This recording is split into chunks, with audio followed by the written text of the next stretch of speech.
I went to a gig with a friend last week. We missed the opening act, unfortunately, but when I asked what style of music it was, he said shoegaze. I honestly hadn't heard it before, and he shamed me, saying, "You own a record store, bro, you need to know about shoegaze." So, turns out, shoegaze began in the late 1980s within the British and Irish indie scenes.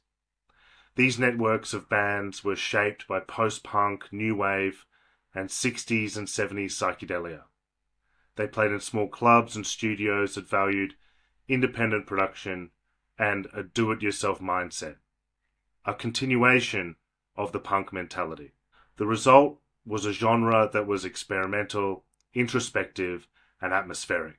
The term shoegaze was coined by journalists observing how musicians often performed with little movement, focused on their guitar pedals rather than the audience. But behind that static presence was a dense and layered sound. At the core of shoegaze is a thick, effects-heavy approach to guitar. Musicians used distortion, reverb, delay, and chorus to create walls of sound where individual instruments blend together. Vocals were usually soft and buried in the mix, treated as part of the overall sonic texture rather than a lead element. Lyrics were abstract and dreamlike, focused more on mood than storytelling.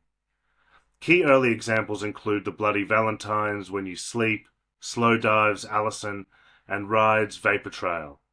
These tracks show how shoegaze blends melodic elements and overwhelming layers of sound to create something more atmospheric than direct.